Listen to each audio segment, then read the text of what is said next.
At 74 years old, I watched my only son slam a stack of glossy business proposals onto my marble kitchen counter and say, "Dad, if you don't invest in me, then I guess you're not family anymore."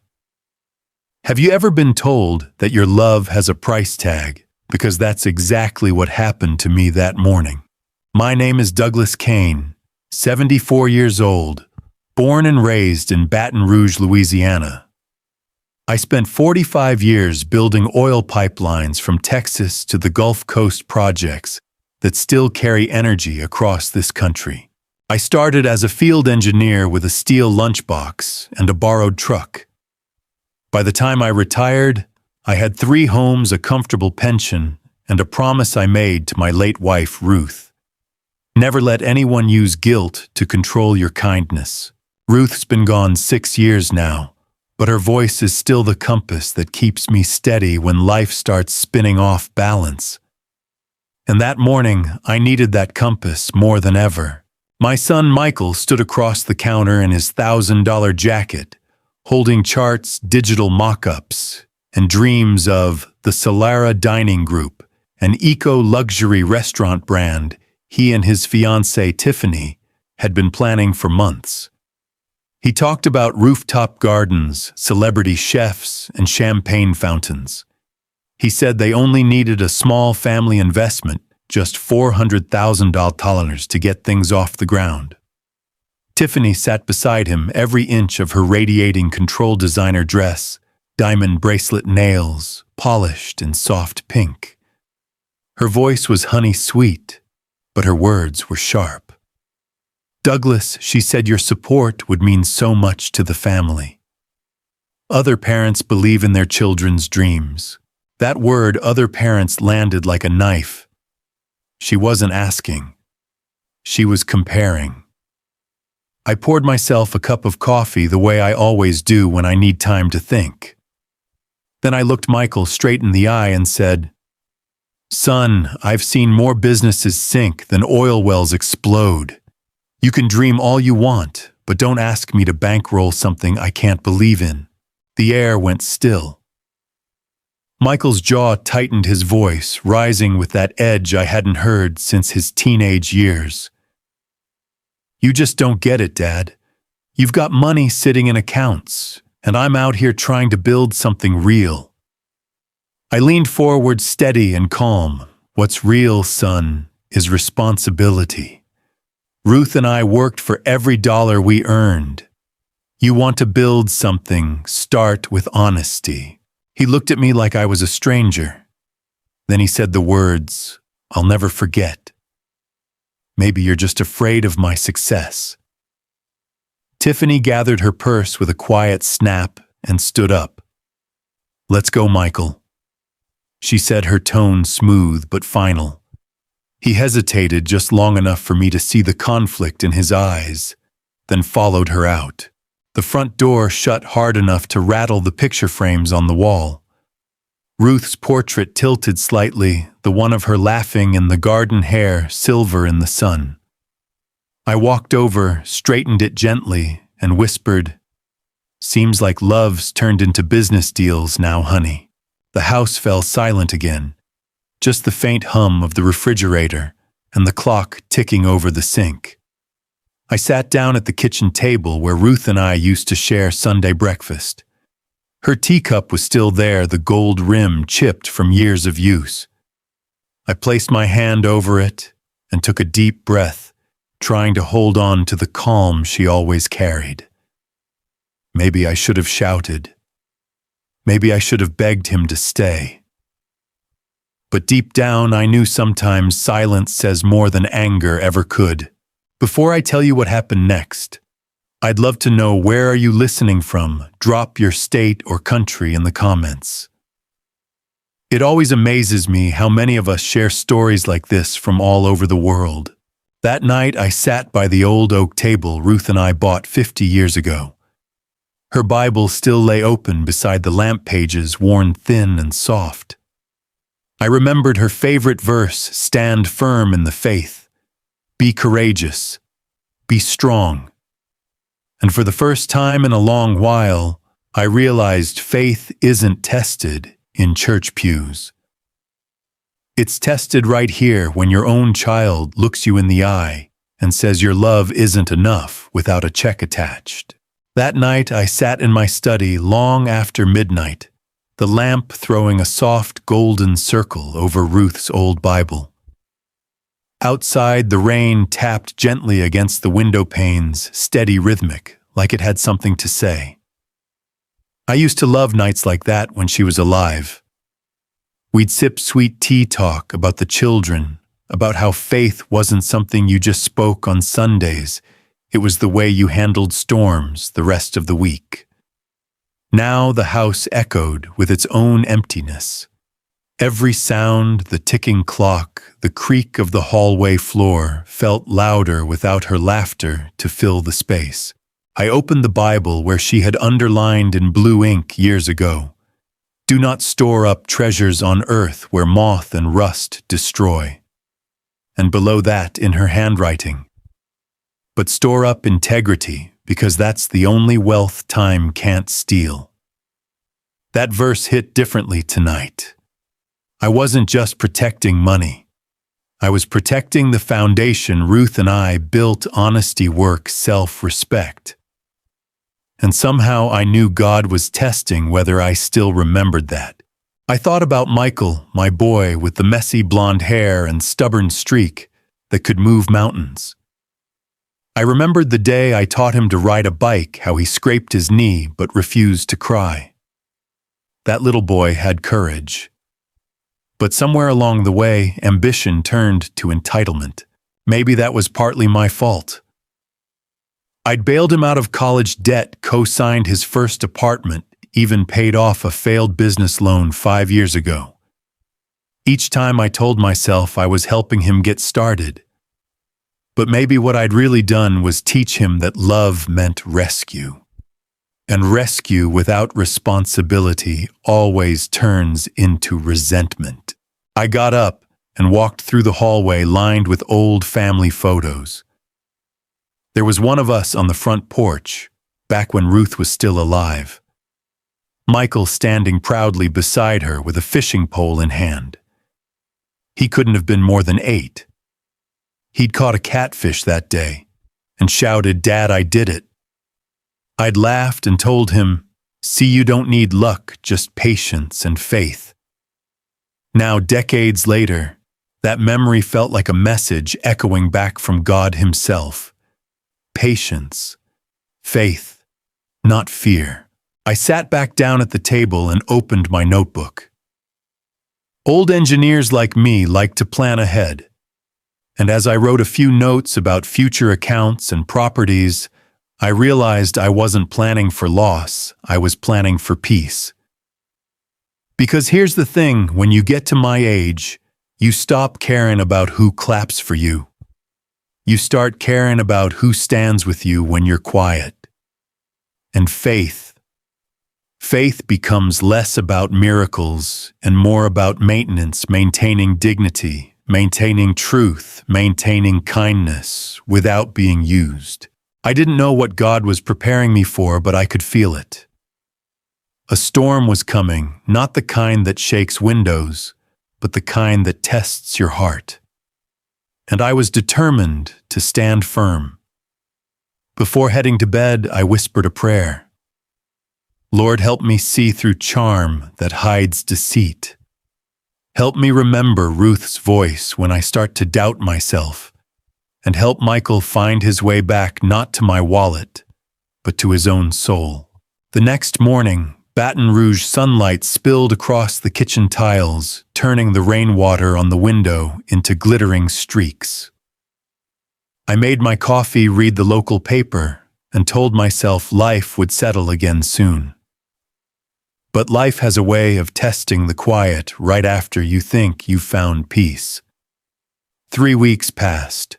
No calls, no texts, no visits. Then one Thursday afternoon, the phone rang. The screen lit up with a name I hadn't seen since that fight, Michael Caine. I hesitated for a moment, coffee mug halfway to my lips. Then I answered, Dad, he said, voice low, careful, almost. Rehearsed. I was thinking maybe we could have dinner. Talk things through. Tiffany wants to make things right. We found a beautiful place downtown, the Magnolia Club. You'll love it. The Magnolia Club, Baton Rouge's crown jewel of fine dining. Crystal chandeliers, imported Italian marble floors, and a wine list longer than a sermon. The kind of place people go when they want to prove they belong among the powerful. I told him I'd think about it. He said, "Please, Dad, this is important. For family." And there it was again, that word twisted into a tool. Family. When the line went dead, I sat there staring at the phone, feeling Ruth's absence like a physical weight. The old oak clock struck noon, echoing through the house. I took a slow breath, set down my mug, and whispered, "Lord, if this is another test, I'm ready." The following Saturday, I found myself driving down North Boulevard, the sun dipping low behind the skyline of Baton Rouge. The streets glowed gold in my rearview mirror, and for the first time in weeks, my son's number had appeared on my phone again. I should have felt relief.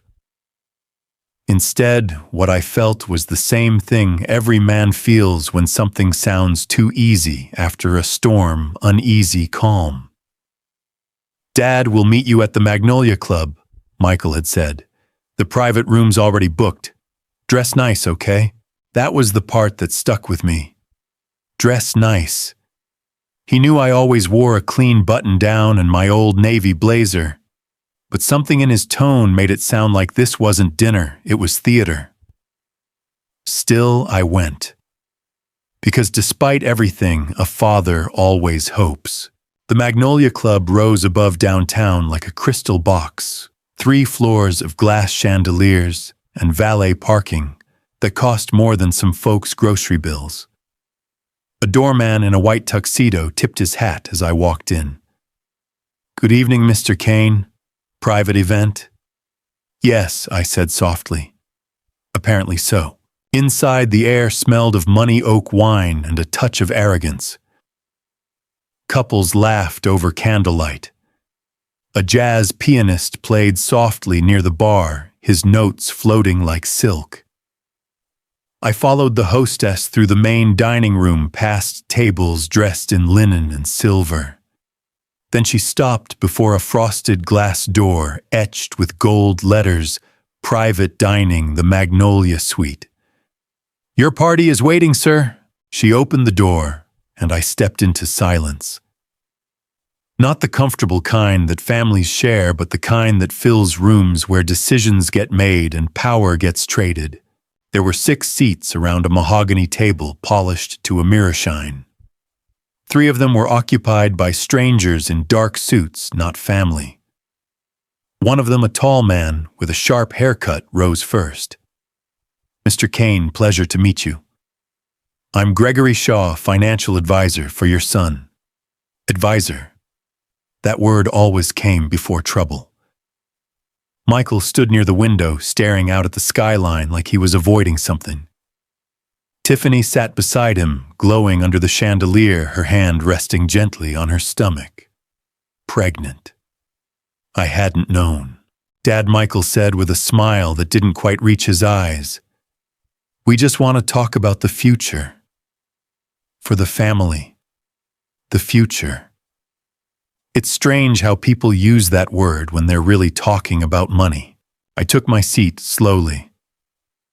Gregory slid a folder toward me, thick with pages stamped and tabbed. "These are updated asset management forms," he said smoothly.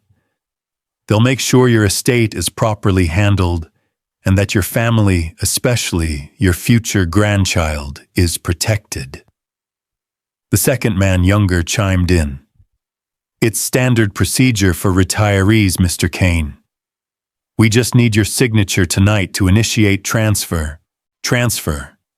The word echoed in my ears. Transfer of what exactly? I opened the folder.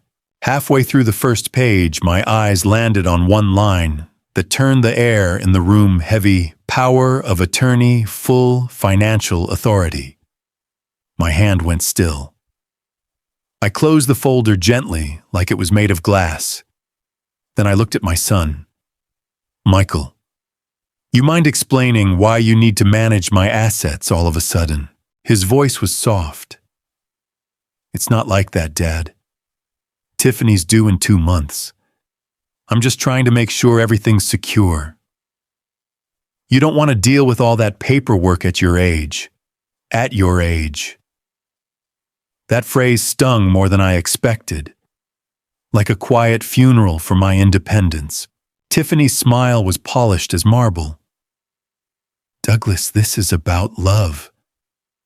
We just want what's best for the baby. You wouldn't want him growing up thinking his grandfather doesn't trust his own family. Her words were sugar-coated, but they had the taste of poison. I could almost hear Ruth whispering in my ear, when someone uses family to force your hand, they're not asking, they're taking. I leaned back in my chair and folded my hands. I appreciate the concern, I said slowly, but last I checked, I still know how to sign my own checks. One of the lawyers cleared his throat, a nervous tick. Mr. Kane refusing to plan properly could cause legal complications down the road. Son, I said, eyes never leaving Michael, if you came here to talk about family, then talk to me. But if you came here to take what isn't yours, well, you're in the wrong room. The silence that followed was thick enough to cut. Tiffany blinked, forcing a smile. Douglas, please, we're all just trying to help. I pushed the folder back across the table. I've seen enough help for one lifetime. Outside the window, lightning flashed faintly across the Mississippi River, far off, but coming closer. Storm clouds gathered over the skyline. Inside, the air had changed too. I could feel it. This wasn't about protection. It was about possession. I didn't know it yet, but before the night was over, I'd find out just how far my own son was willing to go to take what I'd built. For a moment, no one spoke. The candlelight flickered across the table, catching the edge of Tiffany's diamond ring. She clasped Michael's hand like they were a team preparing for a performance. Dad Michael began his tone cautious but rehearsed. This isn't about control. It's about protecting what you've built. I raised an eyebrow. Protecting it from who, me? He hesitated, searching for the right words, then exhaled through his nose. From mistakes, from people who take advantage of seniors. There it was. That word again. Senior. The polite way of saying old man. The younger lawyer adjusted his tie and said, Mr. Kane, your portfolio is quite extensive. 3 properties, several investments, pension accounts. It's impressive, but it's also complicated. Most clients your age prefer to simplify their finances by giving power of attorney to someone they trust. And you believe my son fits that description, I asked. He smiled thinly. Of course.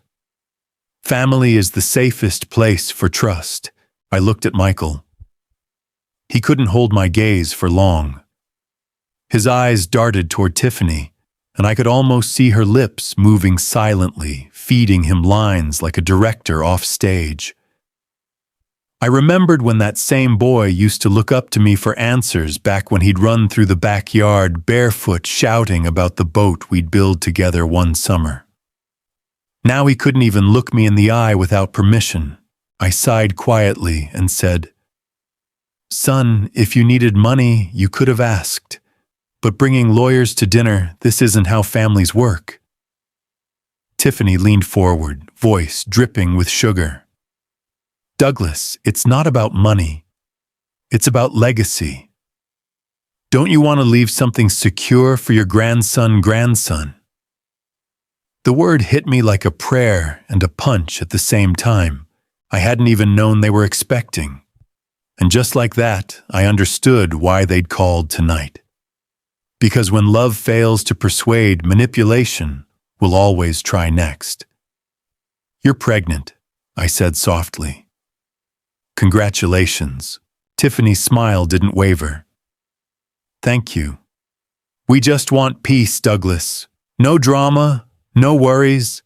Just sign the papers, and we'll all move forward as a family."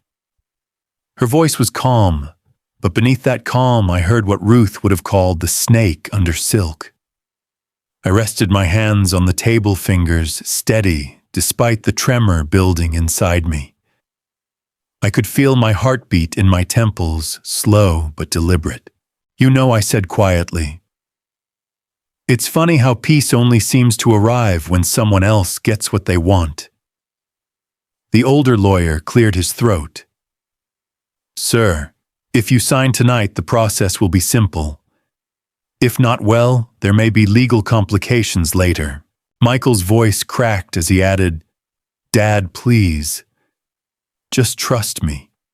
Don't make this harder than it has to be."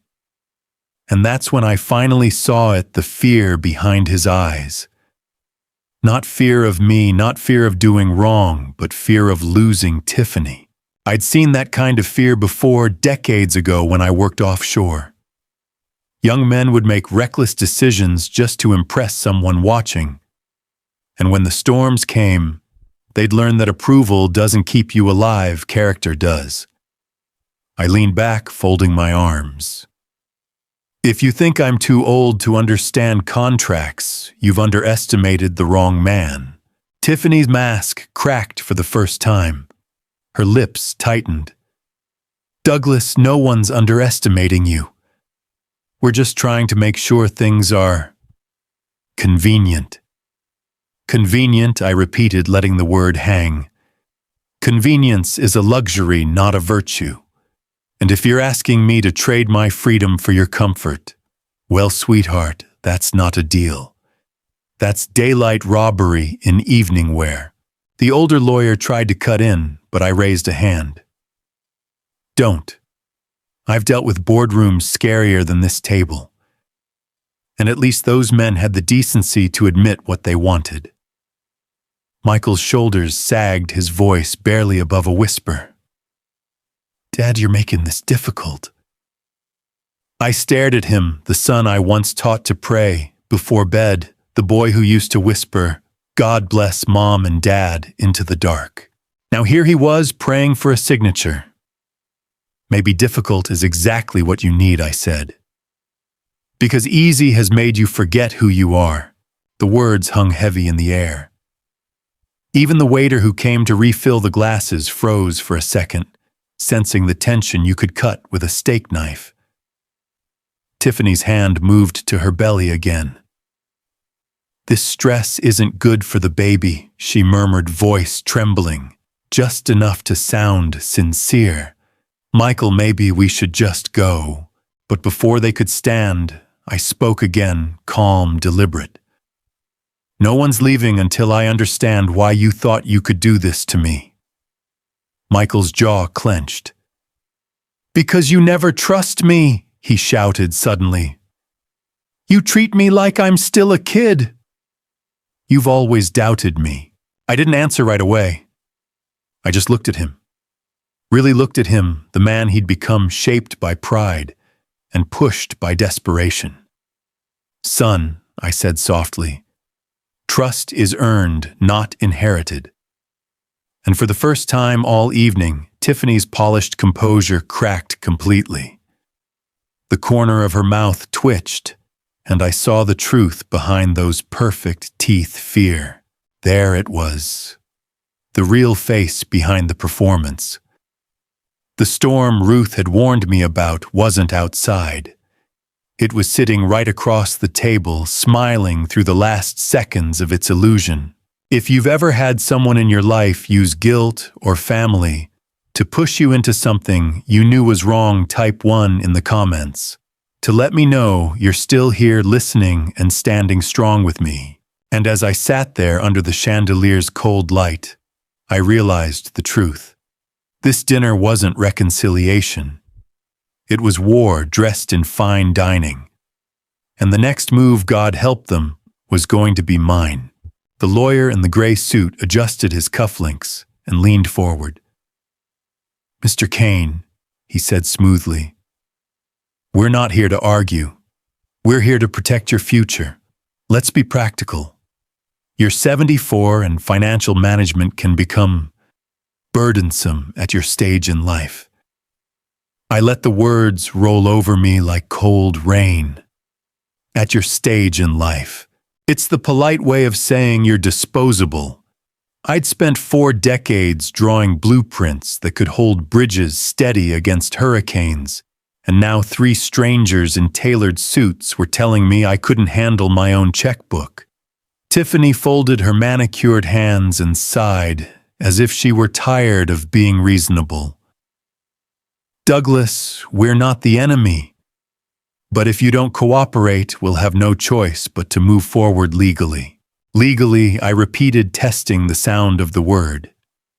"And what law are we talking about, sweetheart? The law of family or the law of greed?" Her smile faltered for the first time. Michael shifted in his seat. "Dad, please, don't make this worse. Tiffany's just trying to help." I looked at him, the same boy who used to sit on my lap while I read the book of Psalms to him before bed. And I thought, God, where did that boy go? "I don't remember asking for help," I said. "And I sure didn't raise you to threaten your own father." The gray-suited lawyer cleared his throat again, nervous now. "If we can keep emotions out of this, Mr. Kane, emotions," I interrupted. "You walked into a father's life, called him incompetent, and put a price tag on his legacy. You think this isn't emotional?" He looked down. The silence was sharp enough to draw blood. Then Tiffany played her final card. She placed her hand over her stomach, the gesture slow and deliberate. "Douglas," she whispered, "I really wanted our son to know his grandfather. But if this keeps up, maybe it's better for him not to grow up around conflict." I stared at her for a long moment. The candlelight danced on her diamond earrings, reflections glinting like small knives. "So that's the plan," I said finally. "Use the unborn child as leverage." Michael's voice cracked. "Dad, don't twist it like that. You're the one refusing to support us." "Support?" I leaned forward. "You mean surrender? There's a difference." He slammed his hand against the table. "You're impossible. I'm just trying to make sure you're safe, that your estate doesn't fall apart." "Son," I said quietly, "my estate was standing before you were born. The only thing falling apart tonight is your conscience." For a moment, the only sound was the clinking of a wine glass somewhere beyond the door. The world outside this private room was still laughing, eating toasting success, while inside my own son was bargaining with my dignity. And that's when something inside me finally settled. Not anger, not fear, just clarity. Ruth used to tell me, when faith is tested, truth will demand a witness. Maybe tonight I thought it was time to call mine. I reached into my jacket pocket and pulled out my phone. Michael frowned. "Dad, what are you doing?" "Making a call," I said. "You'll want to hear this." Tiffany's voice turned sharp. "Douglas, there's no need to drag outsiders into family matters." I scrolled through my contacts until I found the name I'd been saving for a moment, just like this Hannah Kane. My daughter, my compass, my wife's mirror. I hit call. "Dad," came her voice, calm but alert. "Sweetheart," I said evenly, "I need you to come to the Magnolia Club. Private room 2. Bring the red folder from my office." The room went dead silent.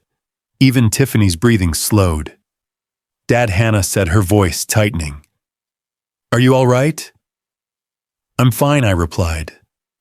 But some people here might not be when you arrive. I ended the call and slipped the phone back into my pocket.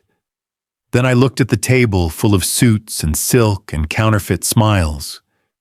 You've got about 20 minutes, I said, leaning back in my chair to decide how honest you want to be when my lawyer gets here. Lawyer Tiffany laughed nervously. You don't have a lawyer. Oh, I do, I said. And she's family, the kind that doesn't need my money to stand by me. Michael's face went pale. Dad, you didn't. Oh, but I did, I said. You thought you were the only one who could plan ahead. For the first time, it was their turn to panic. The lawyers exchanged glances. Tiffany looked at Michael, whispering frantically under her breath. And me, I just sat there, hands folded, watching the storm I didn't start. Finally realize it had been caught in its own trap. I could almost hear Ruth's voice in my head, gentle but firm. You don't have to shout to win Doug. Just stay calm and let truth do the shouting. 15 minutes later, the door to the private room opened. Not with drama, not with noise, just that quiet authority that walks in when the truth finally arrives. Hannah Kane stepped inside her presence, cutting through the candlelight like sunlight through stained glass. She was still wearing her charcoal gray suit from court hair, tied back eyes, steady, the kind of calm that makes dishonest people sweat. She looked around the room, once taking in the open folders, the trembling hands, and the tension that hung thick as cigar smoke. Then her gaze landed on me. Dad, are you all right? I nodded slowly. I am now. Tiffany shifted in her seat, crossing her legs, trying to reassemble her composure. Ms. Kane, it's good you're here. We were just discussing some estate planning for your father. Were you? Hannah's tone was gentle, but her eyes said, don't lie. She reached into her briefcase and pulled out a red folder, the same one I'd told her to bring. Then she laid it flat on the table like a poker player revealing her hand. Before we go any further, she said, I need to make something clear. Any attempt to pressure a senior citizen into signing financial documents without full legal counsel present falls under elder financial coercion, a felony under Louisiana state law. You could have heard a pin drop. The gray-suited lawyer's pen froze mid-click. The younger one cleared his throat. We're just following standard protocol, no. Hannah interrupted, her voice calm but razor-sharp. Standard protocol involves transparency, not secrecy. It involves consent, not threats. Tiffany laughed lightly, the sound brittle as glass. Come on, Ms. Kane. We're family. Nobody's coercing anyone. Hannah opened her folder. Then you won't mind if I read aloud the clause you were hoping my father would sign tonight. She flipped to the second page. Grant full financial authority to the Keo signing party, including access to real estate investments and retirement funds. She looked up. That's not estate planning. That's asset seizure. Michael buried his face in his hands. Tiff, what did you do? Tiffany's lips tightened. I did what needed to be done. He's stubborn. He doesn't understand how business works. I finally spoke. No, Tiffany. What you don't understand is that family isn't a business, and love doesn't require a signature. For a long moment, no one said a word. The only sound was the low hum of the jazz piano drifting in from the restaurant outside, a song about heartbreak, I think. Then Hannah stood straighter and said, Dad, you can relax now. Everything's protected. She slid another set of papers onto the table. The trust documents you and I finalized 2 weeks ago have already been processed. Every major asset is secured under my oversight as trustee. You can't touch a cent, Tiffany, not without my approval. Tiffany went pale. Michael's mouth opened, then closed again, like a man realizing he'd been standing on thin ice the entire time. I leaned back in my chair and exhaled slowly. You see, I said faith isn't about hoping things magically fix themselves. It's about believing that preparation is holy work too. That was the second time that night I'd felt Ruth's presence in the room, like a soft hand on my shoulder. She used to say, God gives you wisdom before he gives you miracles if you're paying attention. I finally understood what she meant. Tiffany's composure cracked. You think you've won, Douglas. You think any of this matters. Michael's my husband, and that baby will still be your grandson. Yes, I said quietly. And someday, he'll know the difference between love and manipulation. I'll make sure of it. Hannah gathered the scattered folders into her briefcase and looked at the three men across the table. This meeting is over. Any further contact with my father will go through me and my firm.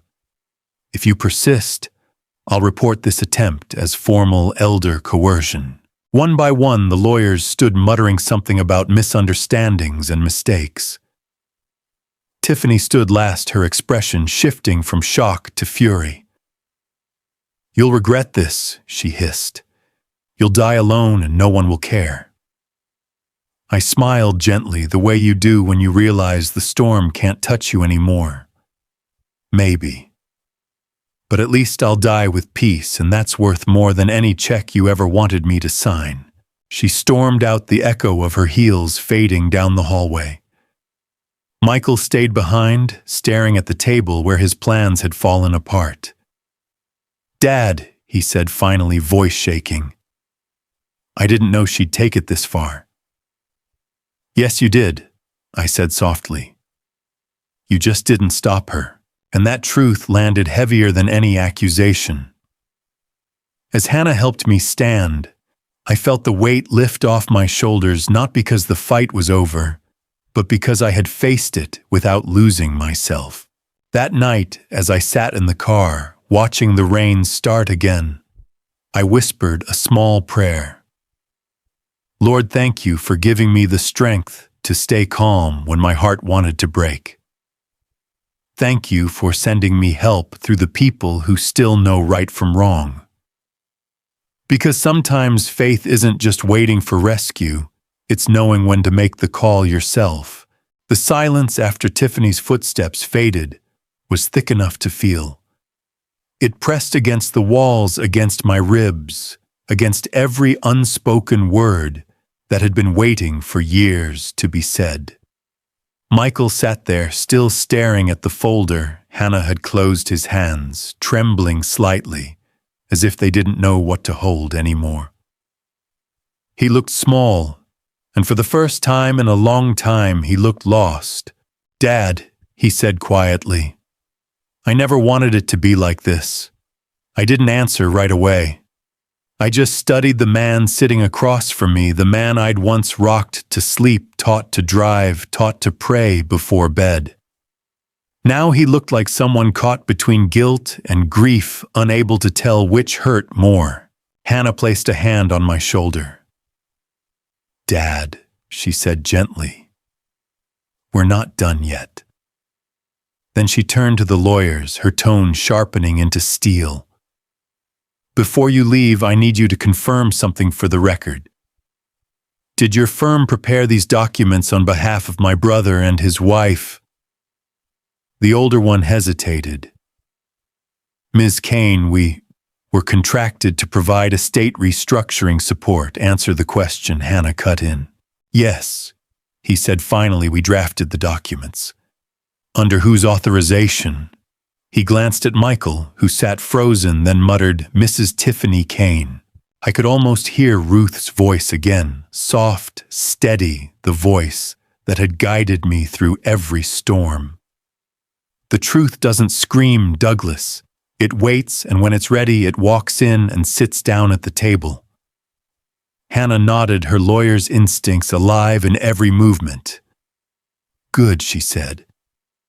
Because you'll want to contact your firm's liability department. What you participated in tonight qualifies as attempted elder financial exploitation. We have the entire conversation recorded. The lawyers went pale. The younger one closed his briefcase so fast it snapped.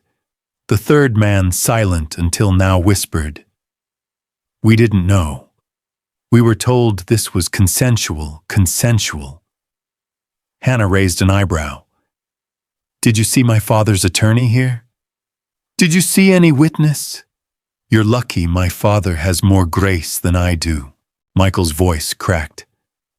Hannah, stop. Please. She turned to him, her expression softening just a fraction. You let this happen, Michael. You sat there and watched them treat Dad like a client instead of a father. He buried his face in his hands. I thought we were helping him. Tiffany said she said a lot of things, Hannah interrupted. None of them true. I placed a hand on her arm. It's all right, honey. Let them go. She hesitated, then nodded. The three lawyers gathered their things quickly and left their expensive cologne trailing behind them like the scent of guilt. Now it was just the three of us, father, son, and daughter, and the weight of everything that had been broken between us. Michael looked up, his eyes wet. Dad, I swear I didn't mean to hurt you. I just wanted to prove I could handle things. I wanted you to trust me again, I sighed.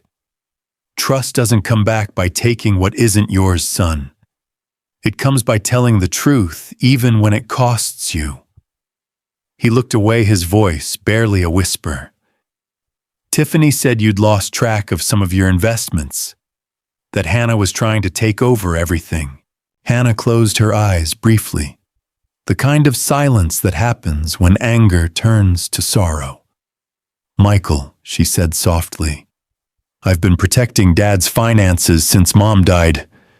You never once called to ask how he was doing, but you showed up the minute Tiffany realized there was money left. You didn't lose a father tonight. You nearly lost your soul. He wiped his eyes, shaking his head slowly. I didn't know she'd go this far. I looked at him, my boy, 42 years old, sitting there like a man who'd finally seen the monster behind the mirror. And I felt something unexpected. Pity, not anger. Son, I said gently, greed never starts big. It starts with excuses, small ones that sound like care. He nodded, tears falling freely now. I'm sorry, Dad.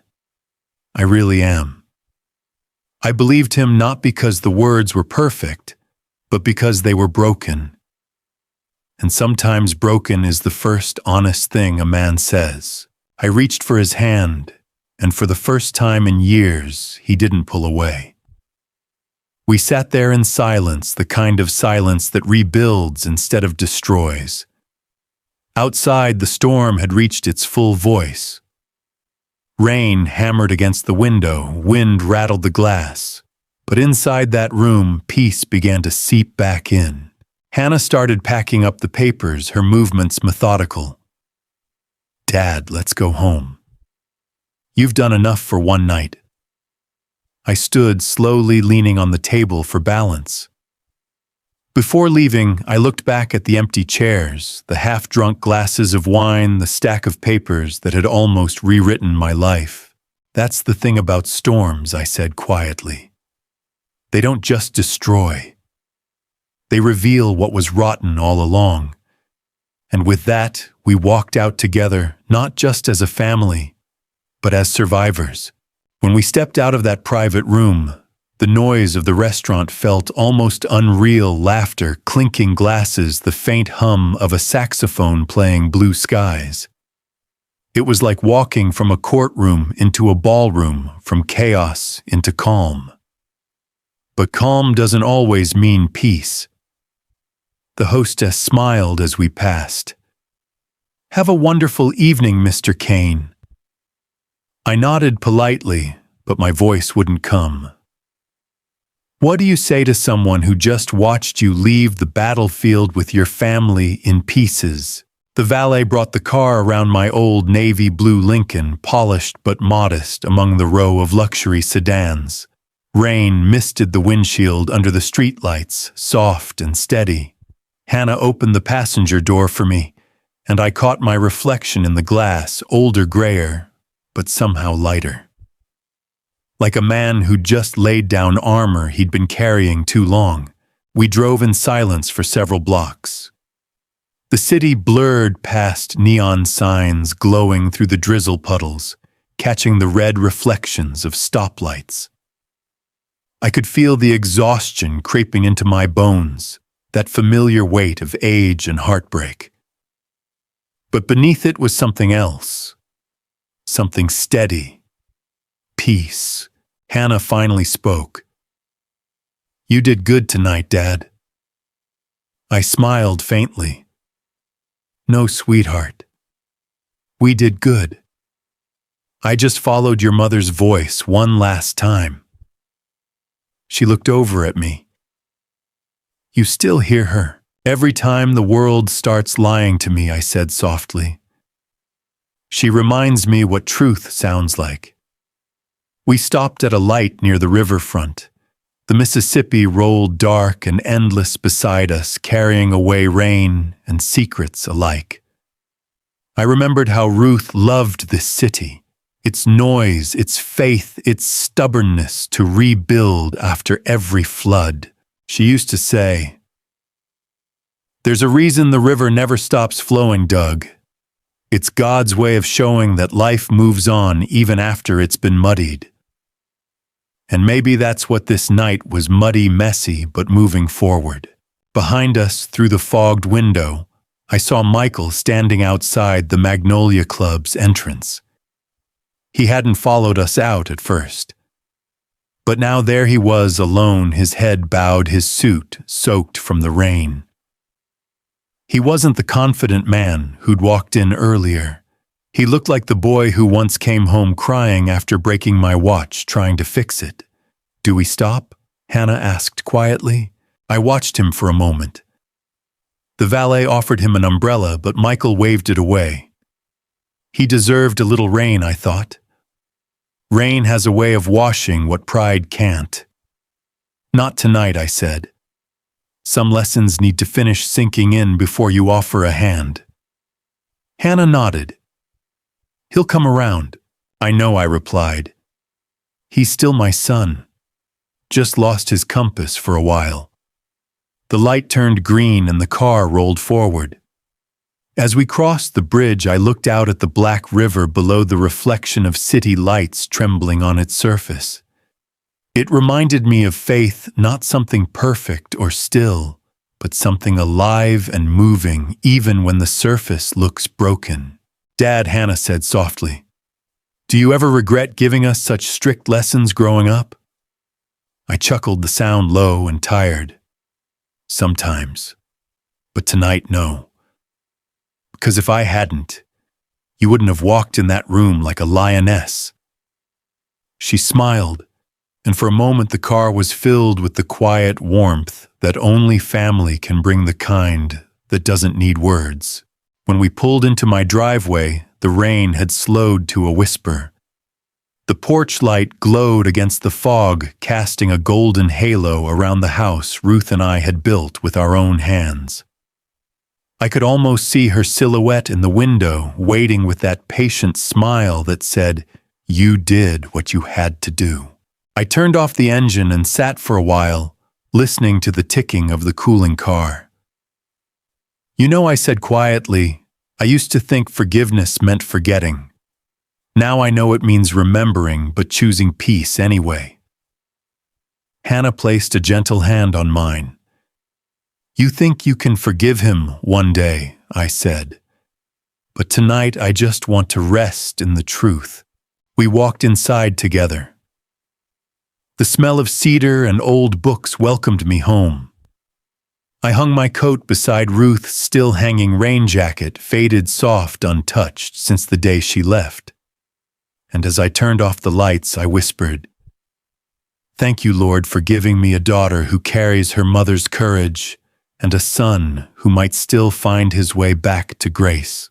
Outside, the last of the rain tapped against the porch roof, gentle now, as if the sky itself had run out of tears.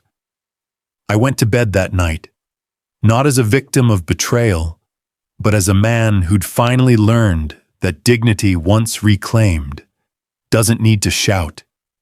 It just needs to stand. 3 months passed after that night at the Magnolia Club. Enough time for the seasons and people to change. By late March, Baton Rouge was breathing spring again. The air smelled like magnolia and wet grass. My mornings had found rhythm once more: coffee at sunrise, porch light on Bible open beside Ruth's photograph. But something inside me had shifted for good. For 74 years, I'd built things, pipelines, bridges, a family. Now, for the first time, I was learning how to rebuild myself. The phone rang one Tuesday morning, while I was watering the hydrangeas Ruth had planted years ago. It was Hannah. "Dad," she said, her voice bright. "Remember that senior support group we talked about?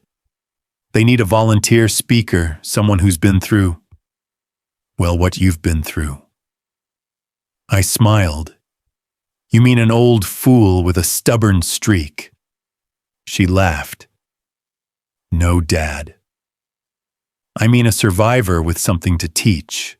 And that's how I found myself sitting in the community room of the Louisiana Senior Integrity Network 2 weeks later.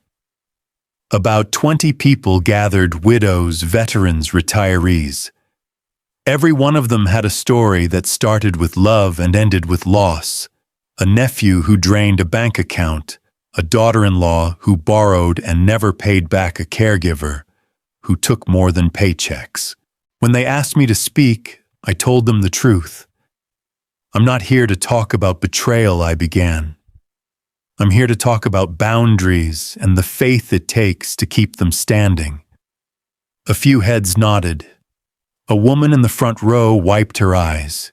"I used to think kindness meant saying yes," I continued. "But I learned that real kindness sometimes means saying no, and still praying for the person you said it to." There was a long silence after that, the kind that doesn't need applause. After the meeting, a man named Raymond stayed behind. He was about my age, Vietnam vet, quiet eyes, hands calloused from years in the shipyards. He said, "Doug, I wish I'd heard you before my son got a hold of my savings." I placed a hand on his shoulder. "Then maybe next time someone will hear you." That's how faith works. It passes forward. Walking out of that building, I realized something. God doesn't waste pain. He recycles it into purpose. A few weeks later, Hannah stopped by for dinner. We ate gumbo in Ruth's old ceramic bowls, laughing over small things again. As she cleared the table, she handed me her phone. "You might want to read this." It was a text message. From Michael. "Dad, I know I don't deserve a reply yet. Tiffany's gone. She took everything but the baby. I've been working construction in Lafayette trying to start over. His name is Caleb. If you ever want to meet your grandson, I'd be grateful." I read it 3 times before saying a word. Then I whispered, "Caleb." That was my father's name. Hannah nodded. "He's trying, Dad. You don't have to decide tonight." I looked at the old photo of Ruth on the mantle, the one where she's holding Michael as a baby, smiling like she knew this moment would come someday. Her eyes almost seemed to say, "The door can stay locked or it can stay open. Just make sure it's your choice, not your fears." That night I sat at my writing desk and took out a clean sheet of paper. No lawyers, no witnesses, no grand gestures. just to pen my heart in the stillness of midnight. Son, I can't erase what happened, but I also can't erase that you're my boy. I'll meet you halfway on one condition: no money, no contracts, just truth. Bring Caleb. Let's start there. Dad. I folded the letter neatly and left it by the door for Hannah to deliver in the morning. The following Sunday, I was sitting in my pew at First Baptist, the morning sunlight pouring through stained glass in red and gold. The sermon was about forgiveness, how it's not a gift for the guilty, but a release for the wounded. I smiled quietly to myself.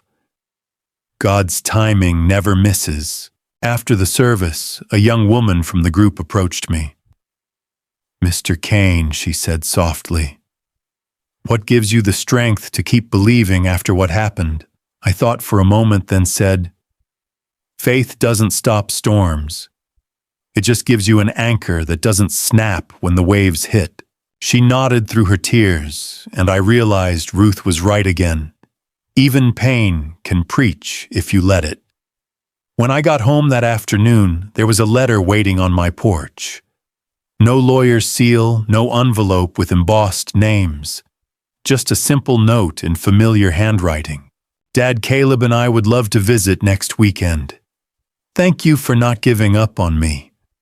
I sat down on the porch swing, the afternoon breeze lifting the edge of the paper. Somewhere in the distance, a train whistle echoed across the bayou, low, steady, a sound that always reminded me of time passing and coming back around. For the first time in years, I didn't feel old. I just felt alive. The sun dipped low, catching the river through the oak trees, painting everything in gold. And I whispered, "Thank you, Lord. You took what was broken and built something honest." Again. The following Saturday, I stood on my porch, the one Ruth and I built with our own hands 40 years ago. The wood had faded to a soft gray, like the wrinkles time leaves on a good face. Down the gravel driveway, I saw a small silver truck pull in.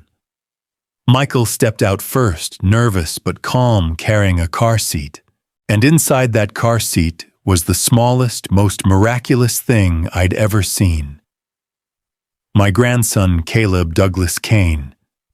His eyes were still that newborn blue, the kind that looks like they've seen heaven not long ago. When Michael placed him in my arms, I swear the whole world went quiet. For a man who'd spent his life building things, nothing ever felt more sacred than holding that tiny heartbeat. Michael's voice cracked. "Dad, I can't change what I did, but I'm here to try if you'll let me." I nodded too, full to speak, because forgiveness doesn't always come with words. Sometimes it comes with a breath, a look, a heartbeat shared between generations.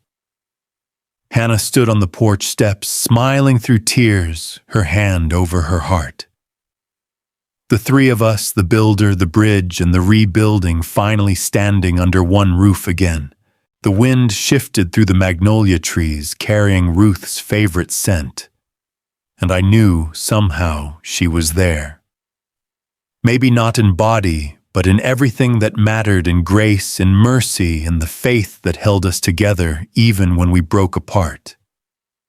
I looked up at the sky and whispered, "Lord, I don't ask for a perfect family, just a faithful one." Because faith doesn't promise you won't fall. It promises that when you do, you won't stay down forever. And as I rocked that baby in my arms, I realized something. You can lose money, houses, even years of peace.